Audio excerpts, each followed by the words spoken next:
Yeah. So when I started the stitch company, I was actually like, I was living in a storage unit, and I was living in half of it, and I was working out of half of it.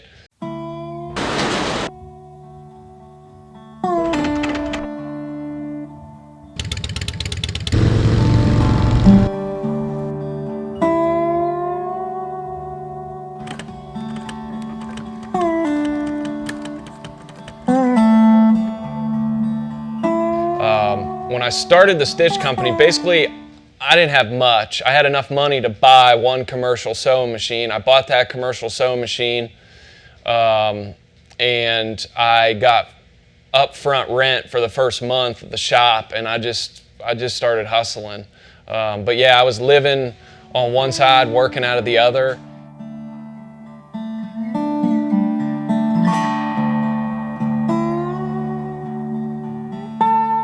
Basically, I started sewing quite some time ago, and basically what I was doing is I was like altering the length of friends' denim jeans.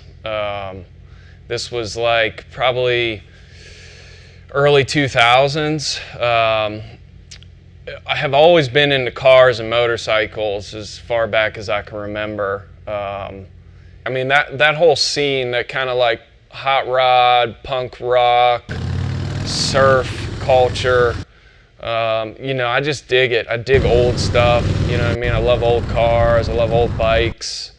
I don't know, I mean, it's become a part of me, because not only is it what I do for work, 9 to 5, but it's also, what I love and think about, and, outside of work.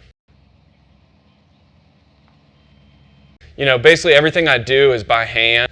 Everything I do, from cutting to patterning to foam shaping to building door panels, I mean, literally everything I do is by hand. There's no CNC machines, there's no computers cutting stuff out.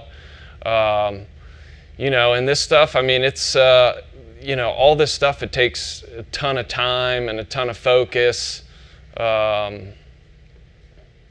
It's one of those things, like on a motorcycle seat or a car seat, I got hours and hours and hours into patterning, and cutting material and getting everything right to sew it up in, no time. I think it's important that, I've built this whole business based on quality. You know what I mean? Like from day one, the whole idea behind the Stitch Company was to produce the best quality product. And I think that's why I've had so much success, is that like even early on, like there were jobs that like, that I ate, you know what I mean? That like I should have had done in 4 hours, but I spent 10 hours on it to make sure it was perfect when it left here.